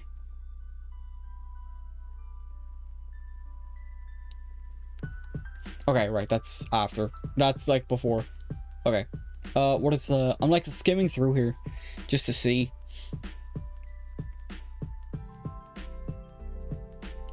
Because it's not only that reunion that matters to me, it's like there's a specific moment in a quest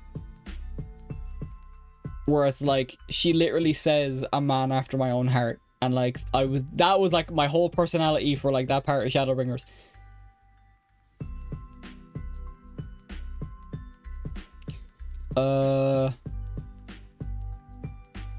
Yeah, no, that's not it. I'm really gonna have to skim through this, aren't I? Holy crap, okay. Saying goodbye. Okay, hang on. I want to find it. Because this is the crux.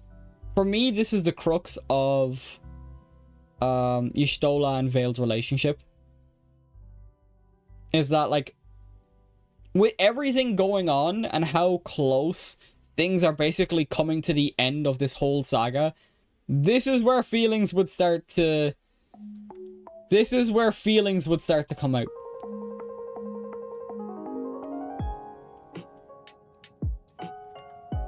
Okay, that's not it. An unwanted proposal. In fact, I have to find this cutscene, dude. I mightn't even find it. It mightn't even be in the game because not every cutscene seems to be in the game. Meanwhile, in Yulmore, absolutely not. Skip.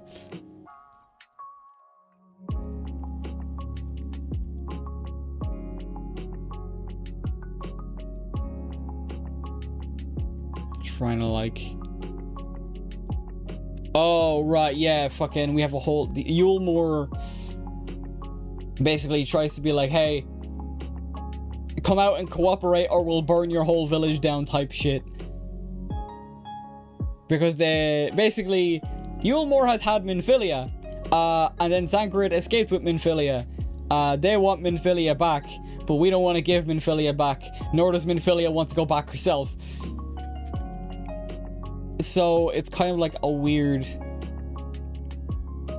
Yeah. Oh, I don't think... Yeah.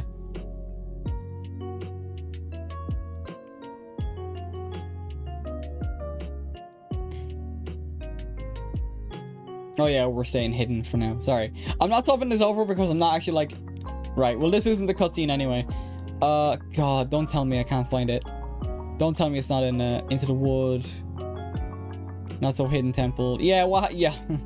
I just realized as well, you still get sent into the live stream again, but Emmett Selk actually saves her for a change by just yanking her out because he's attuned. He's like, his specialty was basically like being so etherically attuned to like certain like things. So he was just able to pick her out of the live stream and then snap his fingers and bring her back. Like, it's actually kind of like nuts.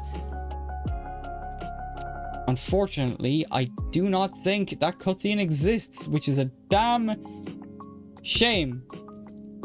I thought I'd be able to show that one off. Actually, it might be this one. Actually, no, because I think we run into the Vieira for the first time, who are basically keeping to themselves, and then they attack us because we're in on there. Like, yeah, we get hit by arrows or warned that, hey, don't take another step or we'll fill you full of arrows. And it's like, okay, right. Yeah, no, this is gonna be funky to work with. Okay. I'll do what I said I'll do, and we'll do Dawn Trail and circle back, because Dawn Trail doesn't hinge on any of the Sundering stuff, the Warrior of Light stuff stuff that's specific to the Warrior of Light. We'll do Dawn Trail. I know we're skipping ahead to expansions pretty much, but in terms of, I mean, even then, like, Dawn Trail is another Shadowbringers.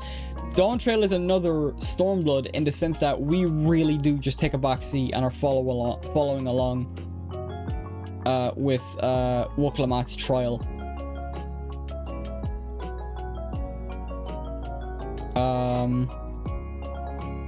And then it's like up until like the midpoint that basically everything goes wrong, because we end up going to like living memory and stuff like that, and it's a whole thing.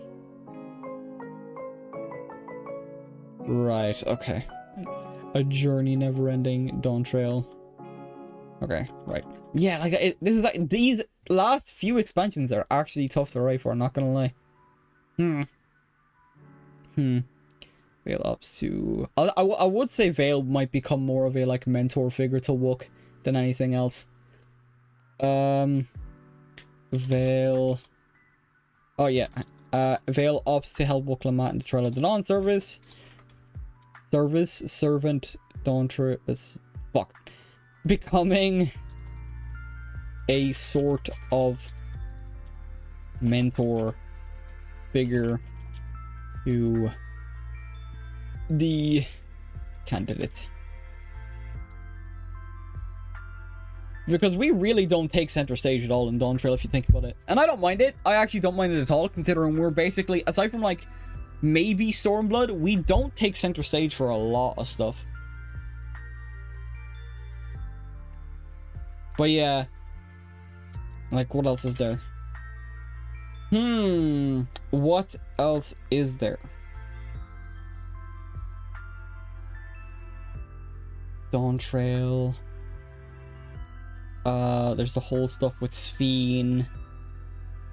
Fuck, this is actually tough. Maybe I should have actually done a bit more research.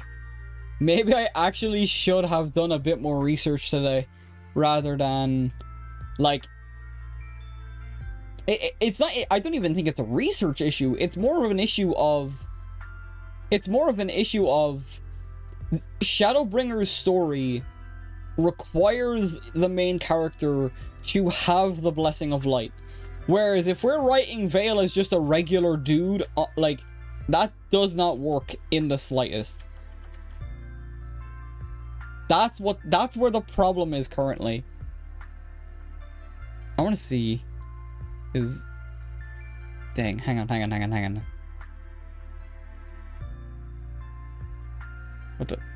What's going on? What is going on? Okay.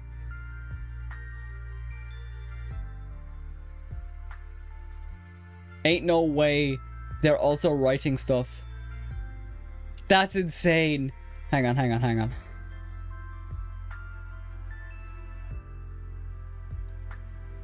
assume Guilty Gear Strive. I don't know that game, but oh, okay, never mind. Yeah, Volpixie, who I know, basically I mentioned Shenpai was playing Final Fantasy XIV with Volpixie, who's going through it for the first time, and I saw their thing is also writing lore, and I was kind of going nuts. It seems like they're just doing a just chatting thing at the moment, which is fine, because they're doing a whole subathon, which is cool. Yeah. Oh, hang on. Oh, they have a whole Google Doc as well. Gimme. I want to get some inspiration off that. I need the inspiration. I'm not going to show this off. If you want to go see it, it is the pinned comment on Volpixie's stream. But I need the inspiration. The thing is, they only have as far as...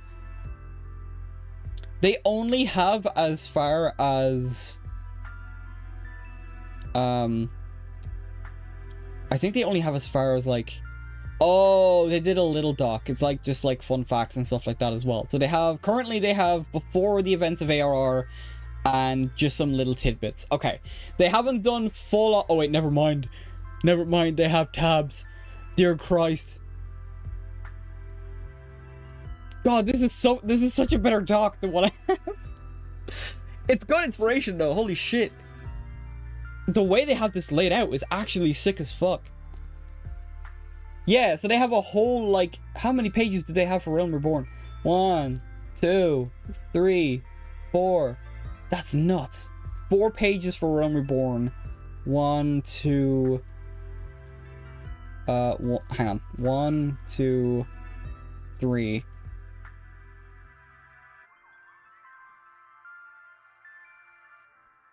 Right. Okay, so like two and a bit pages, because I think A Realm Reborn is like fully formatted. It's fully formatted. Well, Heaven's Ward is just the bare bones, not been formatted yet, which is completely fair. But the fact is, like, dude, they like I'm gonna have to I might actually have to read through this. Volpixie, the Warrior of Light. Oh, so they actually are the Warrior of Light, and then Shen's character Voxer is basically a tag-along. Interesting. Oh, so they don't have the whole problem I'm running into with how in the blazes am I gonna write Shadowbringers without including all of the fucking Warrior of Light integral stuff. Oh, that's tough, dude. Oh. That is interesting though. I'm gonna keep her stream in the background though. I'll have it muted, but I'm gonna lurk. I'm just gonna lurk for now. I might actually hop off soon. I know this will be a much shorter stream, but I'm actually stuck in terms of like writing. That's why I was looking to see if Shen was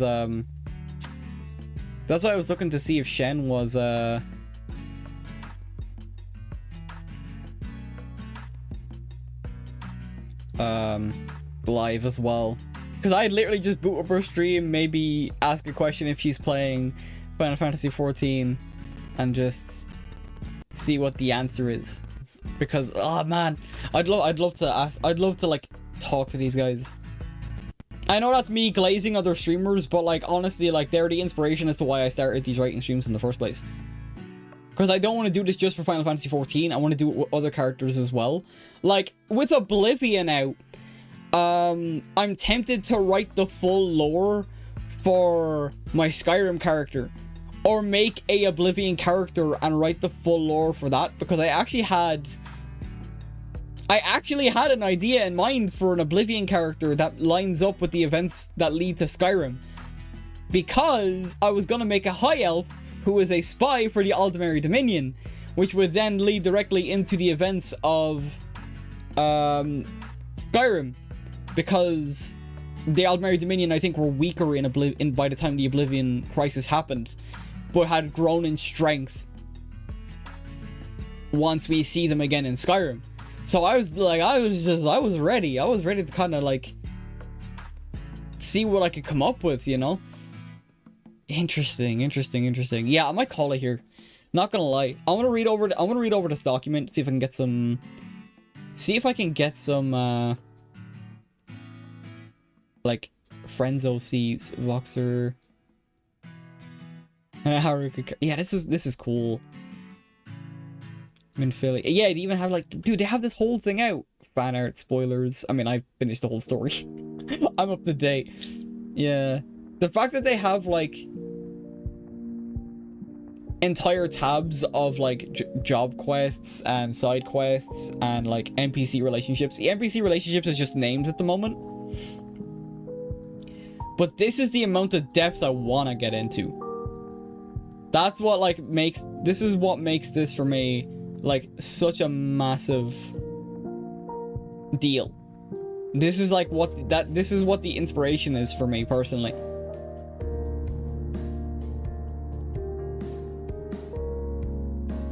Right, yeah. Okay. I need some more inspiration, and I need to get out of this writing block, because I'm genuinely fucking stuck. Writing your character that goes along with the story of the expansions without him being a warrior of light is fucking tough, because of the fact that he needs to be a warrior of light, or have the blessing of light. Well, I mean, same thing. To actually participate in Shadowbringers. So it's something I'm gonna have to figure out, and it's something I actually did not account for until I streamed. I was like, oh yeah, shit, that's like the whole plot of Shadowbringers. Not just the whole sundering thing, but the fact that your character is the warrior of light and can progress the story forward.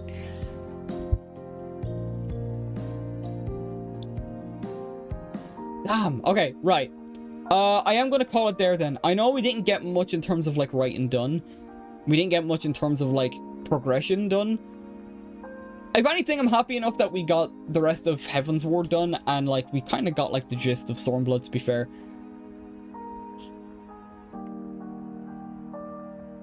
But yeah, holy crap, I did not account for Shadowbringers and like the requirements that your character has the Blessing of Light.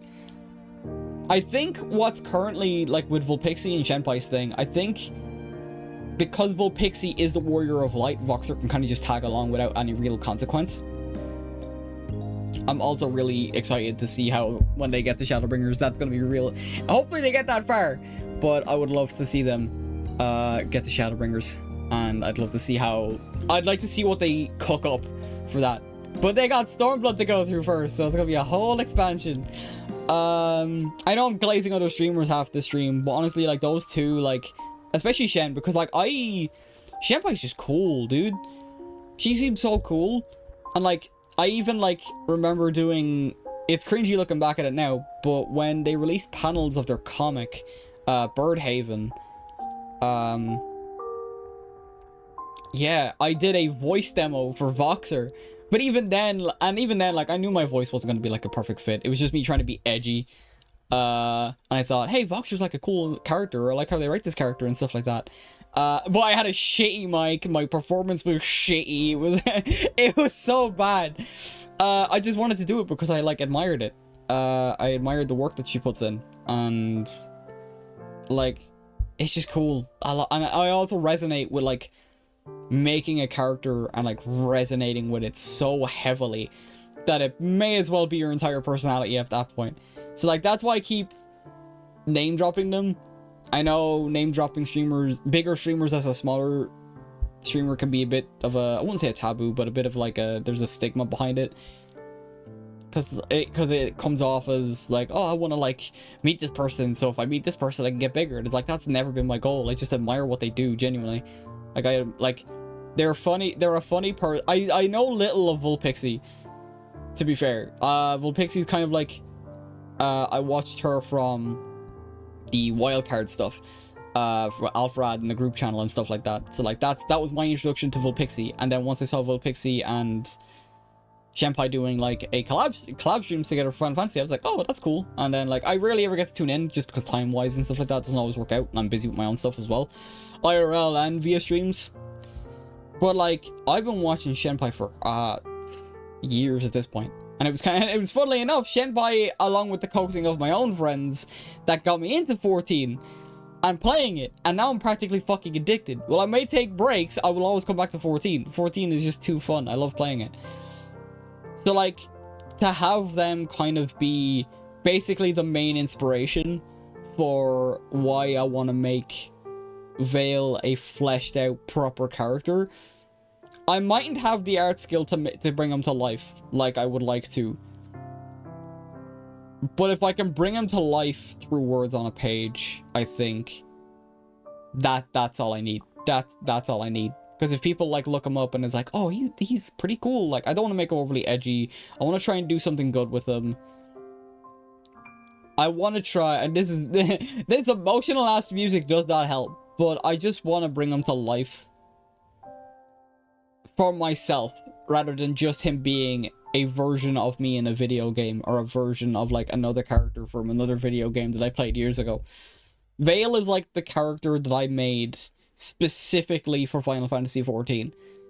So I think that's why I'm so attached. And while I may Fantasia him up out every now and then, he will always be a bun boy. He'll always be a male Vieira to me. That will always be his canon look. But yeah, I know I said, but to get all that out of the way, I know I said I was gonna do some Dawn Trail stuff, but man, that Shadowbringers writer's block is kicking my ass. Yeah, I need to figure that out.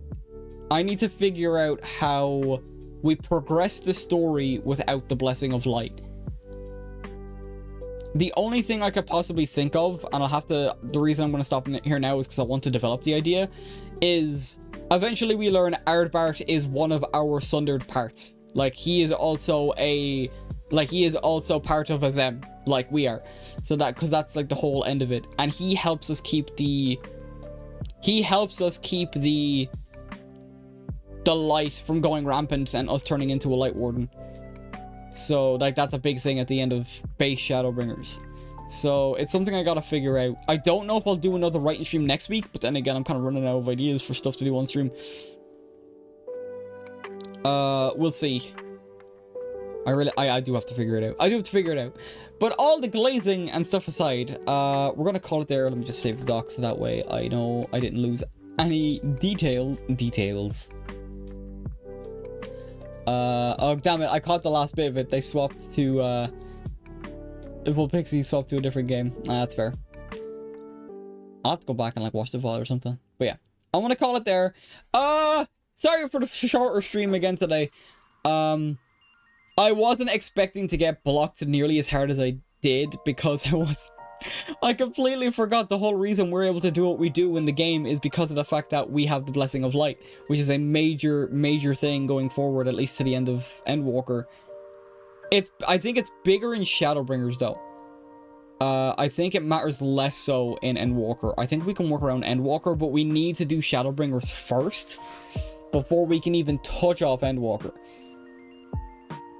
So, but even then, even if we get the cliff notes done for all of the expansions, like I plan to do today, and then we go like neck deep into like his relationship with the Scions and stuff like that as well. I think that could be fun.